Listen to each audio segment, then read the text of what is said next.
Assalamualaikum warahmatullahi wabarakatuh.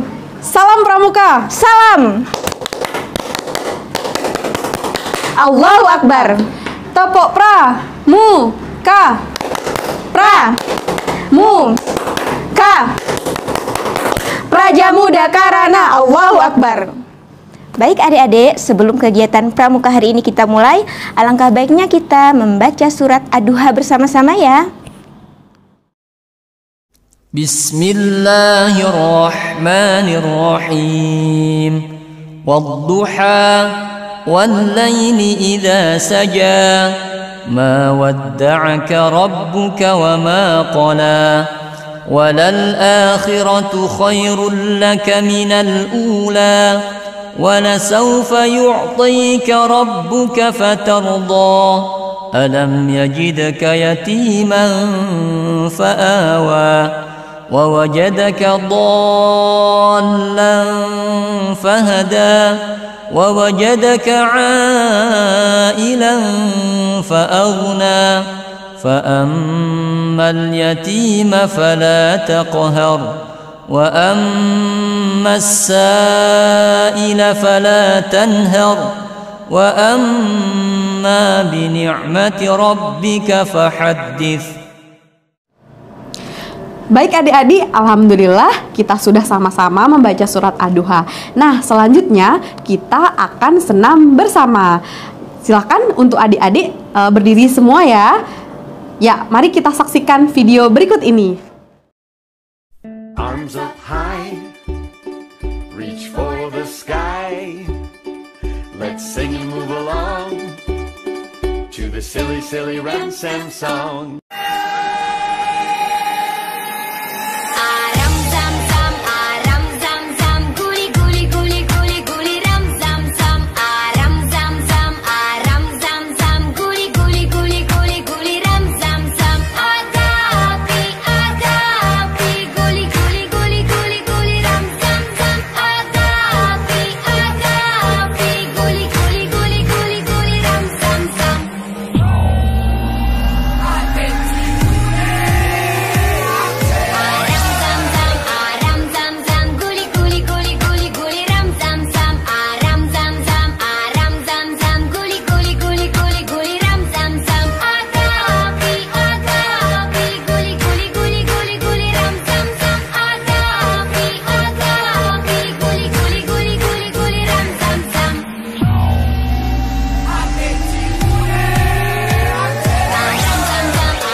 Nah, bagaimana senamnya adik-adik? Apakah senang? Nah, semoga adik-adik semua diberi kesehatan ya. Dan tentunya kita tetap semangat. Nah, selanjutnya adik-adik kita akan langsung masuk ke materi pertama, yaitu tentang rukun iman. Bismillahirrahmanirrahim. Assalamualaikum warahmatullahi wabarakatuh. Adik-adik siaga, salam pramuka. Nah, Bunda pada hari ini ingin menjelaskan kepada kalian tentang rukun iman.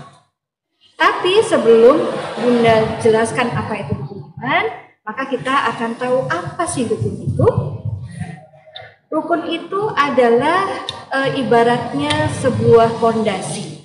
Kalian tahu fondasi? Jadi kalau kalian ingin membangun sebuah bangunan, maka bangunlah dulu fondasi yang ada di dalam tanah. Ya, karena apa? Fondasi itu yang nanti akan membuat bangunan itu semakin kokoh dan kuat. Semakin kokoh fondasinya, maka semakin kuat bangunannya. Nah, dan ingat bahwa fondasi itu tidak akan terlihat. Begitu juga dengan rukun iman kita. Kalian tahu apa rukun iman yang pertama? Ya, rukun iman yang pertama adalah iman kepada Allah. Ya. Nah, anak-anakku sayang, adik-adik siaga semuanya, kita tahu bahwa rukun itu harus tidak hanya diucapkan dengan lisan saja, tapi lisan, hati, dan perbuatan harus sama. Jadi kalau tidak sama, maka itu bukan sebuah rukun. Jadi ketiga hal itu kalian harus pahami dan kalian harus laksanakan. Ingat ya, lisan, hati, dan perbuatan. Bunda ulang lagi bahwa rukun yang pertama adalah rukun kepada Allah, ya, yaitu iman kepada Allah. Iman kepada Allah, kalian tahu bahwa Allah adalah yang menciptakan segala yang ada di langit dan di bumi. Jadi kalian harus beriman kepada Allah. Yang pertama, beriman kepada Allah. Yang kedua, yaitu beriman kepada, ada yang tahu? Ya, malaikat-malaikat Allah. Ada berapa malaikat Allah? Ya, ada 10. Jadi kalian pasti tahu bahwa malaikat Allah itu ada 10. Sebenarnya malaikat itu banyak, tapi yang ada di dalam Al-Quran yang kita ketahui ada 10. Dan kalian pasti hafal. Dan yang kedua, beriman kepada siapa? Kepada kitab. Oh iya, Bunda lupa. Tadi yang pertama beriman kepada Allah, yang kedua beriman kepada malaikat-malaikat Allah, dan yang ketiga adalah beriman kepada kitab-kitab Allah. Nah, kitab-kitab pun juga kalian harus tahu bahwa kitab itu tidak hanya Al-Quran, tapi ada 4. Namun Al-Quran adalah sebagai penutup dari semua kitab yang Allah turunkan kepada kita semuanya. Jadi kalian harus beriman kepada Al-Quran. Dan yang keempat adalah beriman kepada Rasul Allah. Nah, kalian tahu bukan bahwa Rasul Allah itu sebenarnya juga banyak, seperti halnya para malaikat. Tapi yang kita kenal adalah berapa? 25. Dan Nabi Muhammad adalah sebagai penutup dari seluruh Rasul yang Allah turunkan kepada kita semuanya. Dan Rasulullah diturunkan kepada kita semuanya adalah untuk membimbing semua umat Allah yang kemudian nanti akan bersama-sama untuk masuk surga. Kalian mau masuk surga? Iya, Ustaz. Bunda pun juga ingin masuk surga. Kemudian yang kelima, yaitu beriman kepada hari kiamat. Jadi hari akhir itu ternyata Allah sudah tentukan buat kita semuanya. Namun kita tidak pernah tahu kapan hari kiamat itu akan diturunkan oleh Allah. Namun kalian harus yakin bahwa hari kiamat itu akan pasti datang. Sehingga kita nanti akan selalu bersiapkan diri dengan beribadah yang sebaik-baiknya. Kemudian yang terakhir, ya, yang keenam adalah beriman kepada qada dan qadar. Nah, adik-adik siaga, seperti hari ini kita sekarang sedang belajar di tempat yang berbeda, ya, di tempat yang berbeda, di waktu yang berbeda. Namun kita tetap belajar, dan ini adalah salah satu ketentuan ya yang sudah Allah berikan kepada kita semuanya, dan kita harus mengimaninya. Oke ya, adik-adik siaga, itulah keenam rukun yang kita harus pahami bersama. Jadi tidak hanya di mulut saja, di hati saja, atau di perbuatan saja, tapi harus tiga-tiganya yang harus kita lakukan. Ya, beribadahlah kepada Allah, berimanlah kepada Allah agar kalian disayang oleh Allah. Demikian adik-adik sayang yang sudah kita bahas bersama bahwa rukun iman ada 6, ya. Nah, untuk lebih memahaminya, adik-adik siaga akan bisa melihat bagaimana bunda-bunda nanti akan memberikan ilustrasinya. Jadi jangan kemana-mana, ikuti ilustrasi berikut ini. Kita santai aja ya, kita ngobrol-ngobrol sebentar. Ini tadi Bunda Ana itu sudah menjelaskan tentang rukun iman ini dan iman. Nah, di sana itu dari segi materi, insya Allah sudah jelas bahwasanya rukun iman itu ada 6 dan semua tadi sudah disampaikan gitu kan. Nah, jadi pertanyaan ini untuk kita dan bahkan mungkin adik-adik yang di rumah itu pengen tahu sebenarnya bagaimana sih cara kita mengamalkan rukun iman ini. Yang pertama kan tadi ada rukun iman yang pertama itu beriman pada Allah Subhanahu wa Ta'ala. Ya, itu seperti apa Kak pengabalan rukun iman itu ya, rukun iman. Yang pertama itu percaya kepada Allah ya, percaya kepada Allah. Bagaimana sih caranya kita mengamalkan kalau kita itu percaya kepada Allah? Oh iya, kita percaya ya. Kan Allah tuh perintahkan kita sholat, puasa. Nah, ketika kita melaksanakan sholat, puasa, itu cara kita mengamalkan rukun iman. Yang pertama tadi percaya kepada Allah. Kita yakin Allah menciptakan langit, menciptakan bumi. Jadi apapun yang diperintahkan Allah itu, maka harus kita laksanakan. Itu sebagai pengabalan kita iman kepada Allah Subhanahu wa Ta'ala. Begitu ya cara pengabalan kita sehari-hari. Berarti dengan kita sholat, terus kita puasa, itu sudah termasuk kita melaksanakan rukun iman yang pertama gitu ya? Benar. Ternyata semudah itu ya, sehingga banget ya. Nah, tadi sholat sudah melaksanakan mengamalkan rukun iman yang pertama. Tadi juga disebutkan nih ada rukun iman yang kedua, yaitu kita percaya pada malaikat Allah. Nah, malaikat itu ada banyak.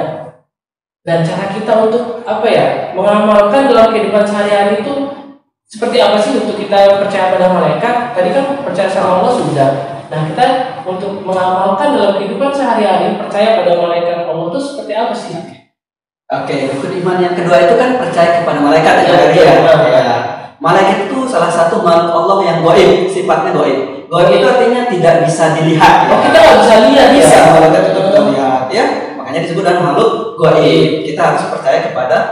Jadi percaya kepada makhluk gaib itu salah satu rukun iman sebenarnya. Salah satunya percaya kepada malaikat ini, karena malaikat itu makhluk gaib.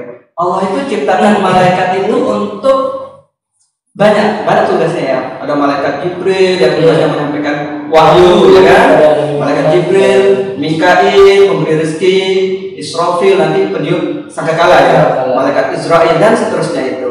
Jadi kalau ketika kita iman kepada malaikat itu otomatis ketika kita melakukan sesuatu kita harus berpikir dulu kan, tidak mungkin karena apapun yang kita lakukan itu pasti akan dicatat sama malaikat. Jadi ada malaikat yang bertugas juga. Saya juga pernah dengar nih, malaikat itu juga ada yang bertugas di sebelah kanan dan kiri kita. Itu malaikat Raqib dan Atid kalau masalah itu Allah tugaskan dia itu untuk mengawasi manusia. Apapun yang dilakukan akan dicatat ya. Kebaikan, keburukan yang kita lakukan itu semua dicatat di situ. Kalau kita percaya kepada malaikat itu, maka otomatis kita berhati-hati dalam melakukan segala sesuatu atau tindakan kita. Karena kita yakin di samping kiri kanan ada yang tidak mengawasi lebih kan.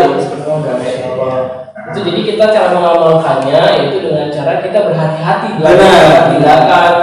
Karena nanti catatan kita tuh dibawa ke Allah ya. Benar Allah nanti juga tahu ini catatan si fulan yang ini buruk yang ini baik. Jadi harus senantiasa menjaga sikap kita meskipun dalam keadaan ramai dan keadaan sepi juga tetap kita berbuat baik. Karena selain Allah juga ada yang mencatat yaitu para malaikat tadi gitu ya. Terus yang ketiga tadi disampaikan juga oleh Bunda Ana itu tentang iman yang ketiga itu percaya pada kitab Allah. Itu cara mengamalkan untuk sehari-hari seperti apa ya?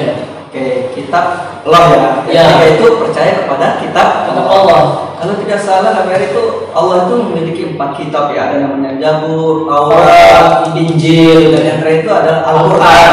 Kalau kita orang Islam itu Al-Quran, kitab suci kita itu Al-Quran. Jadi itu penyempurna daripada kitab-kitab sebelumnya. Bagaimana sih pengamalan kita iman kepada Al-Quran ya? Salah satunya kita mempelajari, cara bacanya, memahami maknanya. Meskipun dari kita belajar wafa itu berarti sudah termasuk kita untuk belajar Quran. Dari situ ada pahala ya. Iya.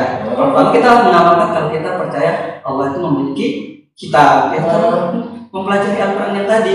Gitu. Meskipun ini ada kita belajar wafa 1 nih, jilid 1 masih belajar lah. Apakah itu bisa termasuk kita belajar menuju Quran gitu ya? Benar. Kan namanya kita belum bisa membaca Al-Quran, otomatis kita belajar dulu kan. Oh iya, dari dasar ya.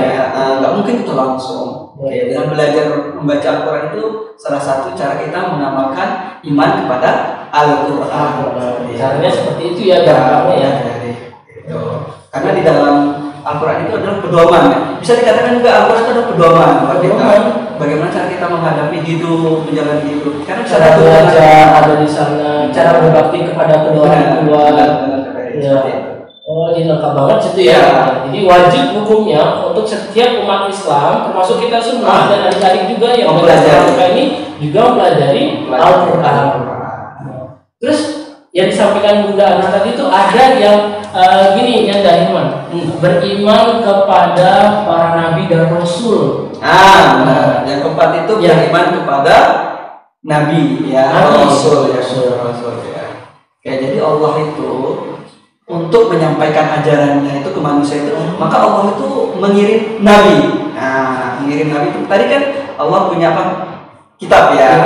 Jadi Allah itu mengirimkan wahyu atau perintah atau kabar melalui malaikat Jibril. Nanti malaikat Jibril itu menyampaikan ke para nabi. Wahai nabi, Allah mengirimkan wahyu kepada untuk disampaikan ke umatmu. Nah, contohnya seperti sholat, bagaimana cara berpuasa, itu datang dari. Nah, sebelum sampai ke nabi, Allah titipkan dulu ke malaikat. Coba? Malaikat Jibril. Jadi seperti itu. Jadi tugas nabi itu menyampaikan ajaran yang ditentukan oleh Allah, yang sudah disampaikan oleh Allah gitu. Kalau yang kita ini nabi itu kan banyak katanya tuh dan lain-lain. Ada berapa sih yang harus kita pelajari dan kita hafal nih harusnya? Maksudnya sampai ada banyak ratusan nabi. Nah itu kan nabi itu sebenarnya banyak nabi dan rasul. Nabi itu kan menyampaikan, mendapatkan wahyu untuk dirinya sendiri kan nabi ya. Gitu. Kalau sedangkan kalau rasul itu mendapat wahyu dari Allah tapi disampaikan ke umatnya. Contohnya Nabi Muhammad kan menyampaikan ajaran nah apa namanya sekaligus nabi dan rasul Muhammad itu. Pertanyaan kami ini apa tadi? Pertanyaan gini, misalnya kita ini apakah termasuk umat? Tapi umatnya siapa kita ini? Karena kita umat nabi siapa kalau kita ini? Karena nabi kita itu kan nabi terakhir Nabi Muhammad. Ya, otomatis kita termasuk umatnya Nabi Muhammad. Kita ini adalah umat Nabi Muhammad. Tadi Kak Ferry nanya nabi itu banyak. Oh iya benar ya. Yang harus kita ketahui itu kan ada 25. Karena di Al-Quran itu ya, lagi-lagi kita percaya kepada Al-Quran. Di dalam Al-Quran itu kan yang disampaikan hanya 25. Jadi yang 25 itu nabi-nabi yang dicantumkan namanya di dalam Al-Quran. Makanya kita bilang wajib mengetahui 25 nabi. Jadi nabi itu sebenarnya banyak Kak Ferry. Banyak nabi ya. Oke, untuk ini deh dan lebih singkat ya. Ini ada juga rukun yang ke-5 yaitu percaya pada hari kiamat. Ini kan apa ya, banyak yang takut ini ya. Gitu. Kalau kita bilang kiamat tuh pada takut tuh semuanya udah itu banyak ketakutan. Bagaimana sih kita untuk menyikapi hal-hal seperti itu biar ya kita beriman ini adanya hari kiamat ini kita percaya gitu. Jadi hari kiamat itu kan datangnya nanti setelah kita meninggal mati itu ya. Nah, jadi kiamat itu dalam arti memang benar sih menakutkan namanya hari kiamat itu. Ya, nanti kiamat itu kan buminya hancur ya. Kak Ferry, gunung-gunung itu katanya terberanak. Seperti yang disampaikan dalam surat Al-Zalzalah itu kan. Apabila bumi mengeluarkan apa yang keluarkan itu. Emang mengerikan sih. Tetapi kalau kita beramal soleh, kita nggak perlu takut yang namanya aja ya, santai aja gitu loh. Allah akan lindungi kita, akan jaga kita. Gitu. Karena kita sudah sholat, sudah puasa wajib, puasa sunnah, itu sudah kita belajar Al-Quran. Jadi kita sebenarnya insya Allah sudah termasuk orang-orang yang beriman dan beramal soleh. Jadi tidak perlu panik dan takut ya. Kita nggak usah takut. Allah akan jaga kita. Allah pasti menjaga kita. Allah akan jaga kita. Tergantung nanti, makanya kalau kita di dunia selama hidup di dunia ini baik sama tetangga, baik sama teman, orang tua, kita nggak usah takut. Nggak usah takut ya, sama kiamat itu, insya Allah akan jaga nanti. Ketika buminya hancur, Allah sudah selamatkan kita terlebih dahulu. Nah ini yang terakhir nih, yang terakhir nih. kita beriman pada qada dan qadar dari Allah Subhanahu wa taala. Rukun iman yang terakhir itu kan qada dan qadar. Iya, ya ini mengamalnya deh, cara kita untuk mengamalkan sehari-hari deh seperti apa kira-kira. Mungkin adik-adik juga pengen tahu. Qada dan qadar itu secara singkat maknanya tuh takdir Allah, Kak Beri. Oh, takdir Allah. Jadi secara umum takdir Allah itu.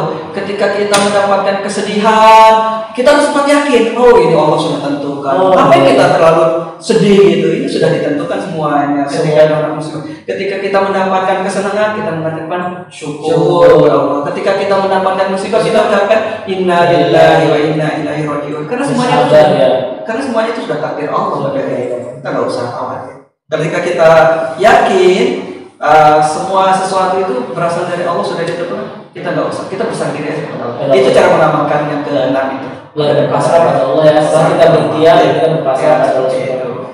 Alhamdulillah. Terima kasih ya Hilman. Ya, sama-sama. Ya, Masya Allah, ini semoga menjadi pelajaran yang baik untuk adik-adik semua ya. Ya, adik-adik, itu tadi cara mengamalkan rukun iman.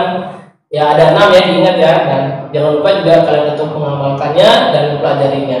Oke, sekian dulu untuk penjelasan pengamalan rukun iman ya. Nanti kita ketemu lagi. Sekian. Wassalamualaikum warahmatullahi wabarakatuh. Waalaikumsalam.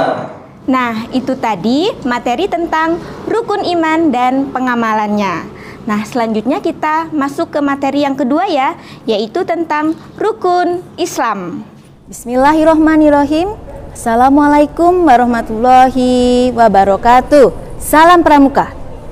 Baiklah adik-adikku sekalian, hari ini Bunda akan menyampaikan materi tentang rukun Islam. Kalian tahu apa yang dimaksud dengan rukun Islam?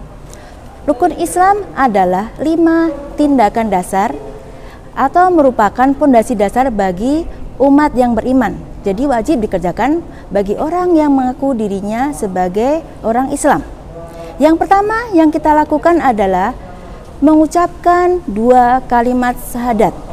Asyhadu alla ilaha illallah wa asyhadu anna Muhammadar Rasulullah. Aku bersaksi bahwa tiada Tuhan selain Allah dan aku bersaksi bahwa Nabi Muhammad adalah utusan Allah.